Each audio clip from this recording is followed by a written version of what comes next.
विश्वास करो तो बहुत कुछ है, ना करो तो कुछ भी नहीं है। नमस्कार, हर हर महादेव, जय भोलेनाथ। आपका स्वागत आपके खुद के YouTube चैनल पर जिसका नाम है चाचा के फैक्ट्स। मैं नितिन हूँ। यहाँ से फैक्ट्स, ईश्वर से जुड़े चमत्कार, रोचक पौराणिक कथाएं और तीसरी शक्ति के प्रकोप के बारे में बात करता हूँ। कहानी के माध्यम से समझाता बताता हूँ। और आपके पास अगर कोई अनुभव है जो हमारे साथ शेयर करना चाहते हैं तो मुझे मैसेज करिएगा। फेसबुक, व्हाट्सएप, इंस्टा, कमेंट, कहीं भी जहां आपका मन करता है आप मुझे मैसेज कर सकते हो। थोड़ा वक्त लगता है लेकिन हर किसी की कहानी को मैं सच मानकर अपलोड करता हूं। अभी फ़िलहाल चैनल का इंट्रो, उसके बाद आकर एक ऐसी कहानी सुनाऊंगा जिसमें आप कहोगे कि इन माता में बहुत बहुत ज़्यादा आस्था है अपने ईश्वर के लिए, तभी ये चमत्कार संभव हुआ। या ये कहूँ कि ईश्वर का जो ये चमत्कार है सिर्फ इस बच्चे की वजह से हुआ जो इस कहानी के मेन हीरो हैं। अभी इंट्रो, फिर शुरू करता हूं। हर हर महादेव।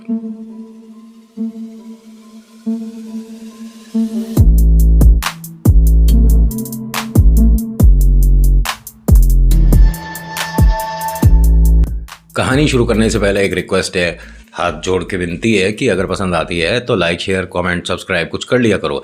ये जो सब्सक्राइब का बटन है इसे दबा लीजिए, फिर ऑल के ऑप्शन को दबाइएगा, फिर बेल आइकन को दबाइएगा।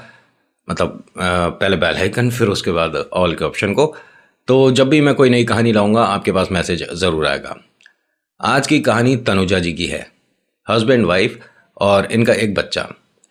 ये जो बेटा है ना, इसको ये बहुत सारे लोगों के पास ले जा चुके हैं। इसकी उम्र 9 साल है। ये अपने हाथों से अब खाना नहीं खा पाता। ना जाने कौन डॉक्टर कौन सी बात बताते हैं। दूसरे के पास जाते हैं तो वो एक और नई बात बताते हैं। कोई कहता है कि मानसिक संतुलन ठीक नहीं है, कोई कहता है कि नसें कमज़ोर हो चुकी हैं, कोई कहता है हड्डियों की कमज़ोरी है, कोई कहता है कि दिमाग जो सोचता है इसका शरीर वो काम करने में समय लगा देता है। न जाने कितनी सारी बातें। देखिए, अब ये धीरे धीरे हार रहे थे और हारने वाले को आप जानते हो कौन संभालता है? हमारा लाला खाटू श्याम बाबा। लेकिन ये लोग ऐसा नहीं है कि ईश्वर पर भरोसा नहीं करते या पूजा पाठ में कोई कंजूसी करते हैं। देखिए, जब हर तरफ दरवाजे बंद होते चले जाएं तो जो सामने वाला बताता है उसे ट्राई कर लेते हैं। जब बहुत समय तक, तकरीबन 3 साल तक, ये हॉस्पिटल के चक्कर, इधर उधर लोगों से और हर तरह से, ऐसा नहीं कि सिर्फ एलोपैथिक, होम्योपैथिक और ना जाने कौन कौन सी और क्या, कि बस किसी तरह से बालक ठीक हो जाए। लोगों ने नई नई राय भी दी हैं कि आपका बच्चा ये ना जाने ऐसा ना हो कि बोझ बन जाए, आप दोनों दूसरे बच्चे की भी प्लानिंग करिए, ईश्वर ना करे, बहुत सारी और भी बातें। लेकिन इन्होंने कह दिया कि नहीं, अब जो है यही है। इस बच्चे का नाम मयूर है, तनुजा जी का बेटा मयूर। मयूर, मैंने बताया कि अपने हाथों से खाना नहीं खा पाता है। आज मयूर का जन्मदिन है। शुरुआत कहीं से भी हो सकती है, अच्छा समय कहीं से भी आ सकता है। इस परिवार में ये जो खाटू श्याम बाबा एक तोहफे के तौर पर, एक गिफ्ट के तौर पर आए, ये ऐसे ही आ गए। देने वाले को पता ही नहीं कि उसने क्या गिफ्ट कर दिया। इसका जन्मदिन था तो जो तोहफा खरीद रहे थे उन्होंने बहुत सारी और भी चीज़ें देखी होंगी और उन्हें वास्तव में नहीं पता कि मेरे बाबा गिफ्ट करने से इनके घर में इतना बड़ा बदलाव आ गया। पहले ये भी जॉब करती थी तनुजा जी, लेकिन अपने बेटे की देखभाल में इन्होंने फिर नौकरी धीरे धीरे करके छोड़ी थी। पहले छुट्टियां ज़्यादा लेने लग गई थीं तो ऑफिस वालों को भी परेशानी हुई। भाई ऑफ कोर्स वो किसी की समस्या को समस्या नहीं मानते, उन्हें अपने काम से मतलब है। जिस चीज़ के वो पैसे दे रहे हैं उससे मतलब है।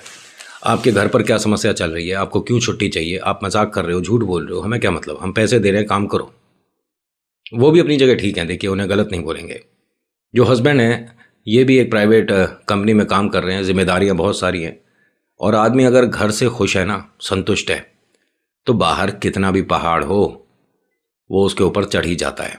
लेकिन अगर कोई घर से, भीतर से, मन से परेशान हो तो वो 10,000 कमाए चाहे लाख कमाए, संतुष्टि नहीं मिलेगी। इनके बेटे का जन्मदिन था मयूर का। आज ये 10 साल का हो रहा है। सभी ने गिफ्ट दिए मयूर को। बर्थडे बहुत अच्छा लगता है, बहुत सारे लोग आते हैं घर में, इससे सब हालचाल पूछते हैं। ये अब बात करते में भी लड़खड़ाता है थोड़ा।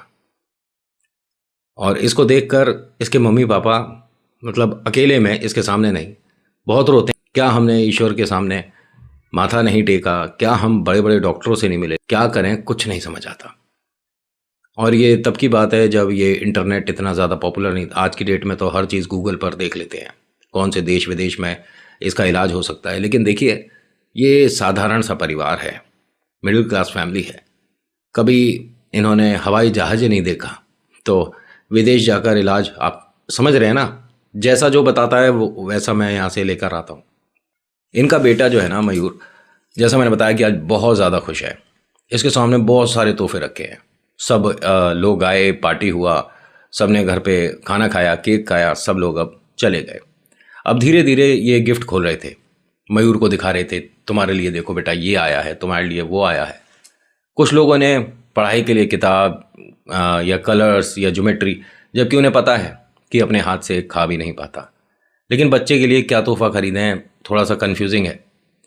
बच्चा अगर, माफ़ी चाहूँगा, जैसा आपने लिखा है वही बोल रहा हूँ मैं लोगों से, बाकी जो लोग हैं वीडियो जो देख रहे हैं उनसे माफ़ी चाहूँगा। बच्चा अगर नॉर्मल हो तो हम गिफ्ट कोई सा भी दे सकते हैं। लेकिन जिसकी स्थिति ऐसी हो रही हो कि अपने हाथ से वो खाना तक नहीं खा पा रहा, हाथ लड़खड़ा जाते हैं, मुंह तक खाना लाना इसके लिए बहुत मुश्किल काम है। बाई चांस इसके सामने अगर फ्रूट रखा है और मम्मी रसोई में है तो खुद खाने की कोशिश करता है जब, तो दूसरे हाथ से अपने हाथ को सहारा देकर कोशिश करता है। बहुत सारे तोहफे इसके सामने खुले, लेकिन इसने कोई ज़्यादा रिएक्शन नहीं दिया। जब ये खाटू श्याम वाला जब पैकेट खुल रहा था तो ये एकदम से थोड़ा सा अजीब तरीके से बिहेव करने लग गया। यानी कि वो मना कर रहा था कि नहीं, मुझे ये नहीं खोलना है, ये नहीं चाहिए, ये नहीं चाहिए। पापा ने कहा, अरे बेटा मना क्यों कर रहा है, तूने सभी के गिफ्ट को देखा, पसंद किया, अब ये भी तो देख ये क्या चीज़ है, देखे तो सही किसने क्या दिया है। उसने मना करा, बहुत देर तक मना करता रहा। तो मम्मी ने कहा कि ठीक है, एक काम करती हूँ, मैं सबके लिए कॉफ़ी बना लेती हूँ, तू भी कॉफ़ी पिएगा? उसने कहा हाँ कॉफ़ी पीऊँगा। चलो ठीक है, मैं तीनों की कॉफ़ी बनाती हूँ, आप जब तक दोनों टीवी देखो। ये दोनों टीवी देख रहे थे और इनके पिता ने ध्यान लगाया अपने बच्चे की तरफ कि ये कर क्या रहा है। वो धीरे धीरे उस डिब्बे तक पहुंच गया। इस डिब्बे को दोनों हाथों से कोशिश करके ये खोलने लग गया। माँ भी आई देखने कि ये क्या कर रहा है, तभी उनके जो हस्बैंड है उन्होंने मना कर दिया कि तुम बिल्कुल मत छेड़ना, करने दो इसे। उसने उस डिब्बे को अपने आप अनरैप किया, खोला, उसमें से बाबा शाम निकले तो दोनों हाथ तालियां ऐसे बजा रहा था कि ना जाने आज ही तोहफा सबसे अच्छा मिला है। इनके जो घर में इस वक्त एनवायरनमेंट है ना, बर्थडे की खुशी कम, ये बच्चे पर एकदम से जो असर आया है इसकी खुशी ज़्यादा है। वो सब भूल गई, किचन में गई थी, कॉफ़ी बनाने गई थी, सब भूल गई, क्योंकि इनका बच्चा इस तरह से क्लैप नहीं कर सकता है, उसके हाथों का तालमेल दिमाग से नहीं मैच करता है। ये इन्होंने 4 साल बाद देखा है कि ये ताली बजा सकता है। बाबा शाम की मूर्ति वहीं पलंग पर उसके सामने गिरी हुई थी। माँ आई, उन्हें देखती हैं, अरे बाबा शाम किसने गिफ्ट करे हैं। फिर पैकेट पे एक नाम देखा, तुरंत इनके पापा ने उसे फ़ोन किया कि आपका बहुत बहुत धन्यवाद कि आप बर्थडे पे आए और तोहफा इतना प्यारा लेकर आए, बाबा शाम की सही में बहुत ज़्यादा ज़रूरत थी। इन्होंने कहा कि क्या आपकी ये आदत है, हर किसी को फ़ोन करके आप धन्यवाद करते हो? कहते नहीं, आप हर किसी में नहीं आते, आज से आप एक हमारे ऐसे ख़ास मित्र में है जो जब कोई काम बोलेंगे तो उनके लिए मैं हाजिर हूँ। अरे ऐसा क्या हो गया, आप ठीक तो हो? हाँ मैं बिल्कुल ठीक हूँ, बस मैं आपसे कल मिलूँगा ज़रूर। और वो बात करते करते ना थोड़ा सा मतलब मन भारी होता है ना, तो सामने वाले को भी पता पड़ जाता है। रोने ही वाला था तभी फ़ोन उन्होंने ऑफ कर दिया। अपने बेटे के पास आए, बैठे और कहते हैं कि तुझे अच्छा लगा?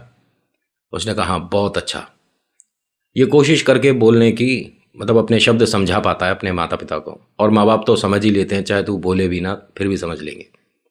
इनके मम्मी की आंखों में आंसू थे और वो देख कर कहती हैं कि एक काम कर, मेरे साथ चल, बाबा शाम को उठा ले।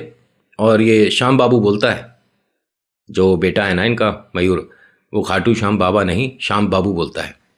श्याम बाबू की कहानी सुनाओ नितिन भैया। फ़ोन पे बात करी थी। और साहब मयूर जी, धन्यवाद आपका, और आपसे जैसा वादा किया था वैसा कर रहा हूँ। ये जो मयूर है ना छोटे से, इन्होंने मुझे कहा था कि मेरी कहानी सुनाओगे तो वाइट शर्ट पहन के सुनानी है।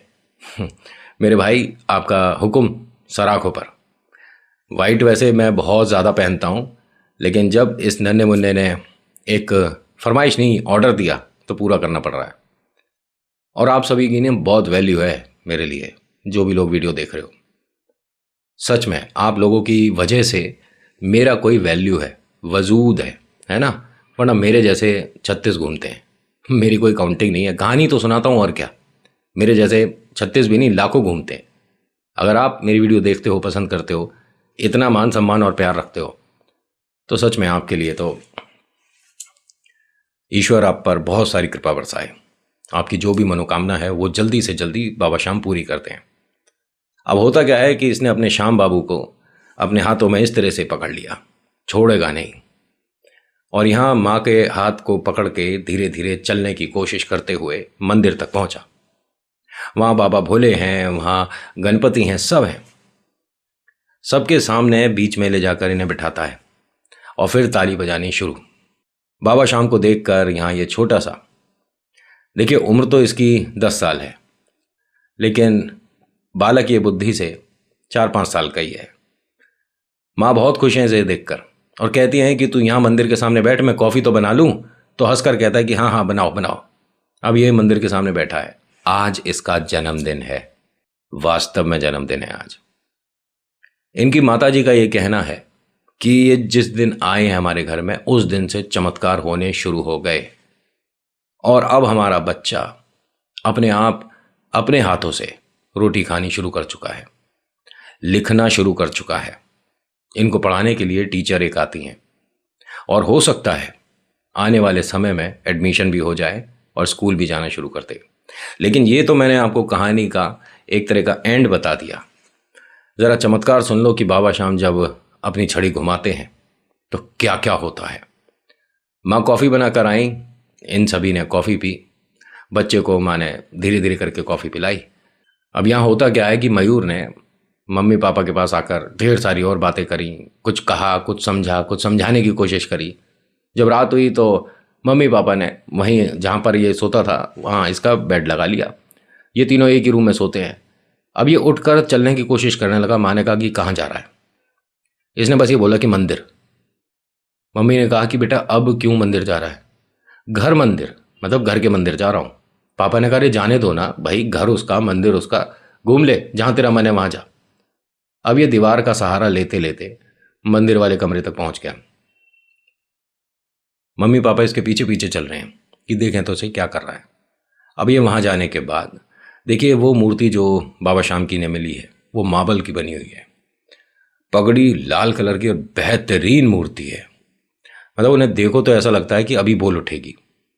ये काली काली बड़ी बड़ी मूछें और बाबा श्याम, क्या मतलब मेरे पास शब्द कभी कभी कम पड़ जाते हैं तारीफ के लिए।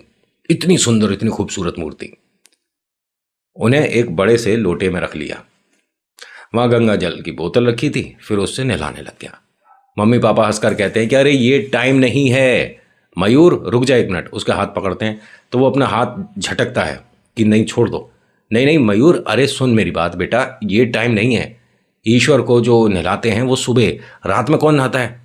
तू नहाता है क्या रात में? उसने मना किया। पापा ने कहा नहीं, एक काम कर, अगर तुझे बाबा श्याम को नहलाना है तो पहले तू चल, अभी तुझे नहलाता हूँ। अब वो पापा से जिद कर रहा है। पापा को महसूस हुआ कि ये कभी इतनी ज़ोर से मतलब पकड़ नहीं बना सकता था जितनी ज़ोर से इसने मुझे पकड़ रखा है। पापा ने इस चीज़ का फ़ायदा उठाया और कहा कि अच्छा ऐसी बात है, ताकत दिखाता है तो देखते हैं आज किस में ताकत ज़्यादा है, तुझ में कि मुझ में। अब वो भी खींच रहा है और पापा भी खींच रहे हैं। पापा को यहीं पता चल गया कि ये बाबा श्याम ना चमत्कारी अपनी जो छड़ी है हमारे घर में घुमा चुके हैं। कैसे क्या हो रहा है कुछ नहीं पता, क्योंकि कभी उसने ऐसे नहीं पकड़ा, इतनी टाइट नहीं पकड़ सकता, इतनी जोर नहीं लगा सकता। अब माँ भी हंसे जा रही है कि भाई वाह, आज तो बाबा के आते के साथ ही तेरे में ज़्यादा ताकत आ गई है, पापा को खींच रहा है तू, क्या बात है। अब वो भी बहुत खुश हो रहा है। पापा को इसने खींच के ज़मीन पर गिरा लिया, उनके ऊपर बैठ गया, फिर और ताली बजा रहा है, आज मैं जीत गया, आज मैं जीत गया। और ये क्लियर बोल रहा है लड़का।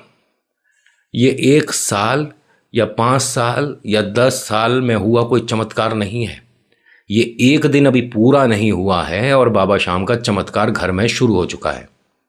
उसके बाद ना धीरे धीरे इसकी आस्था बाबा श्याम की तरफ ज़्यादा बढ़ने लग गई। ये आधा आधा घंटा सिर्फ मंदिर के सामने बैठ जाता था, उन्हें देखता रहता था। माँ इसे बिल्कुल नहीं टोकती थी, भाई बाबा श्याम से अगर किसी का मन जुड़ रहा है ना तो तुम कोई नहीं होते बीच में आने वाले, और आना भी नहीं, क्योंकि बाबा श्याम का जो भक्त है ना ये अलग ही है। श्याम की टोली, श्याम के प्रेमी अलग है, आप उन्हें ना छेड़ो तो ज़्यादा बेहतर है। इसमें जो परिवर्तन आ रहा था, 7वें दिन इसने रोटी अपने हाथ से खाई। अब इन्हें यह लगा कि जब बाबा का आशीर्वाद है तो क्यों ना डॉक्टर की भी मदद ले ली जाए। ये अपने उसी पुराने डॉक्टर के पास गए थे जिन्होंने एक ऐसी दवाई लिखी थी, बस खाते रहो, असर तो हो ना हो, मतलब समझ रहे हो ना।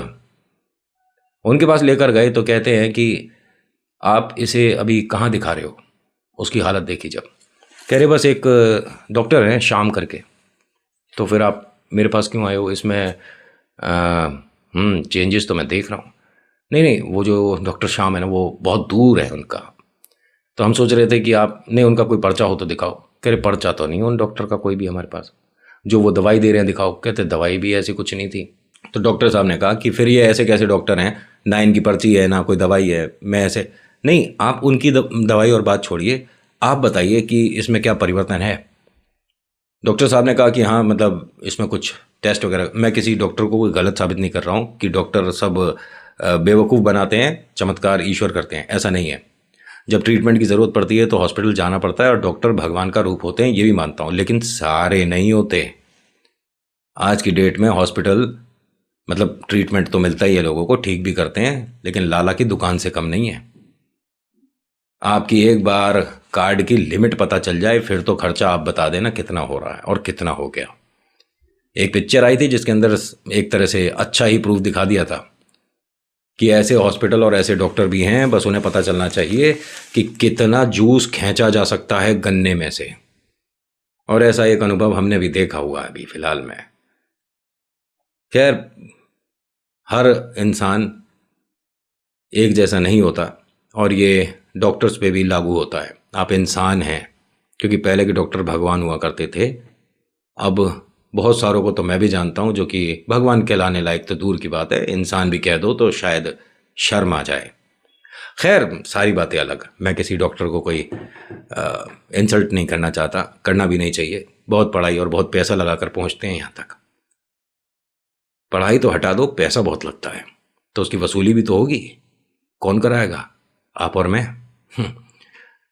तो भैया ये डॉक्टर साहब ने कहा कि ऐसा कौन सा डॉक्टर है जिसकी ना तो कोई पर्ची है तुम्हारे पास ना दवाइयाँ।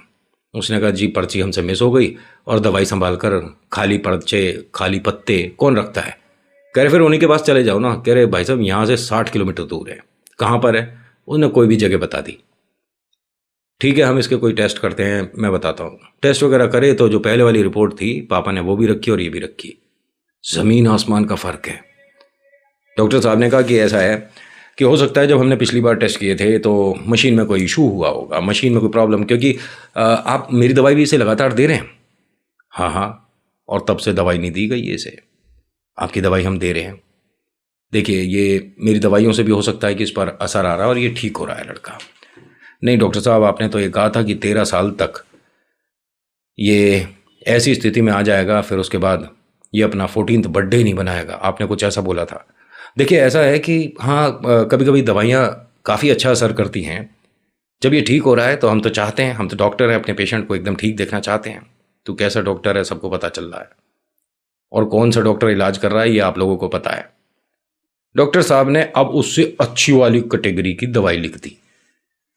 जब इन्होंने दवाई लिखवा ली, पर्चा लिया, जब बाहर निकले इस हॉस्पिटल से बच्चे को लेकर, रिपोर्ट वगैरह लेकर, और उसकी पर्ची ऐसे फाड़ के वहीं फेंक दी कि मेरे बच्चे का इलाज तो मेरा डॉक्टर अलग है, वही करेगा।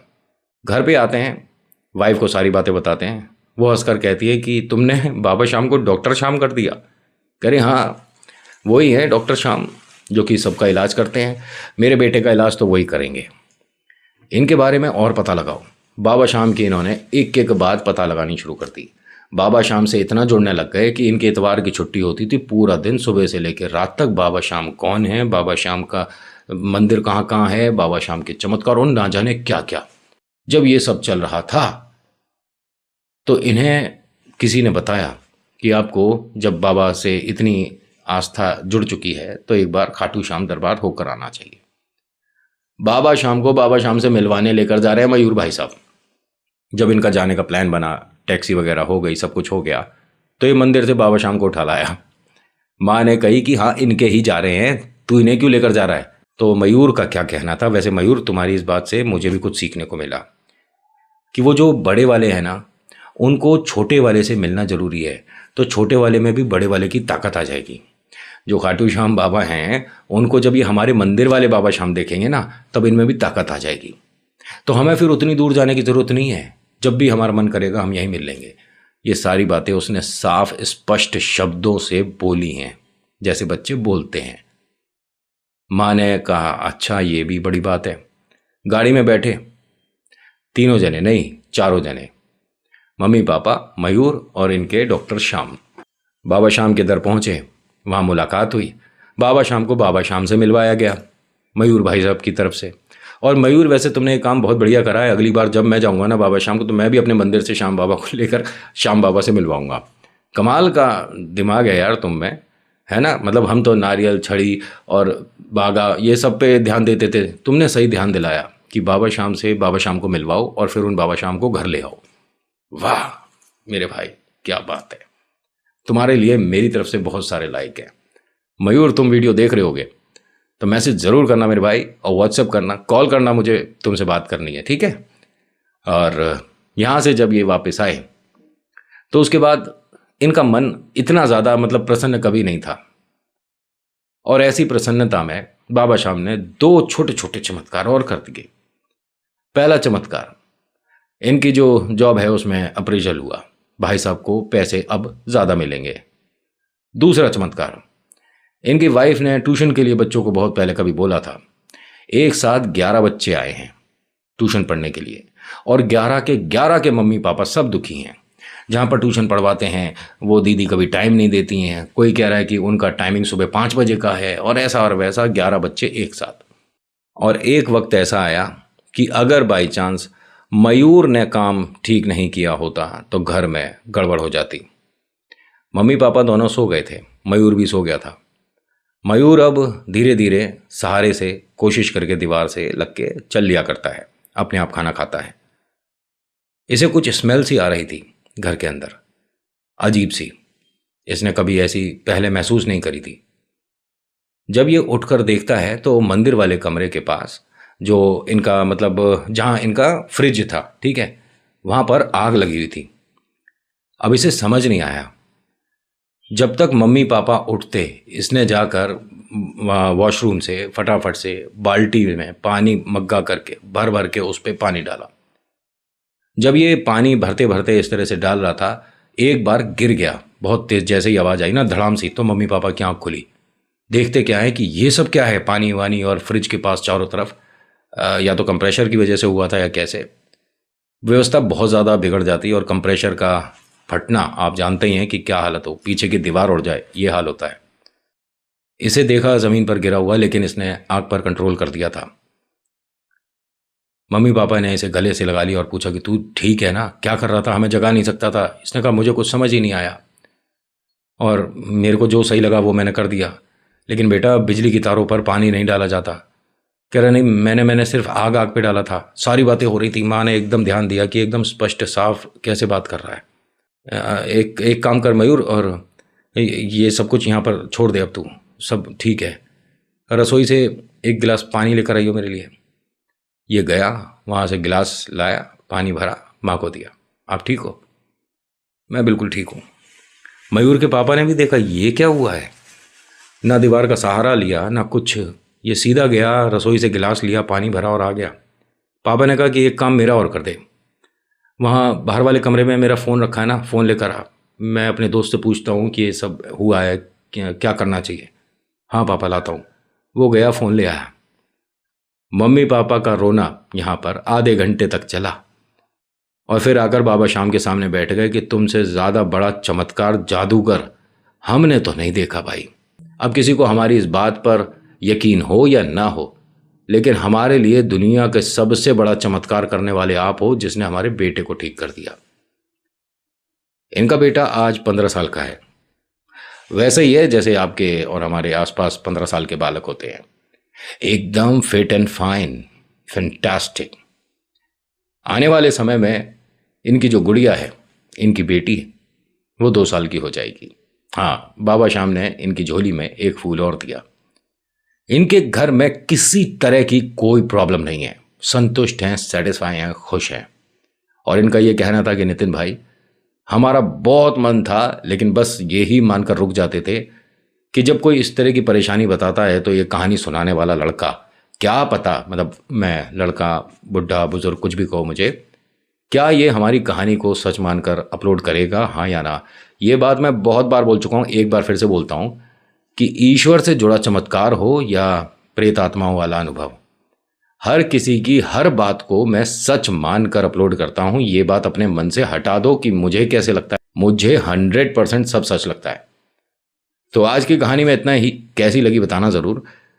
और मैं ये नहीं कहूँगा आज बिल्कुल भी आपसे कि कहानी को शेयर करो, क्योंकि विश्वास होना तो अपने आप शेयर हो जाती है। So thank you so much for watching. मेरा नाम नितिन है। मुलाकात करूंगा आपसे अगली वीडियो में। हर हर महादेव, जय भोलेनाथ, जय श्री श्याम, धन्यवाद।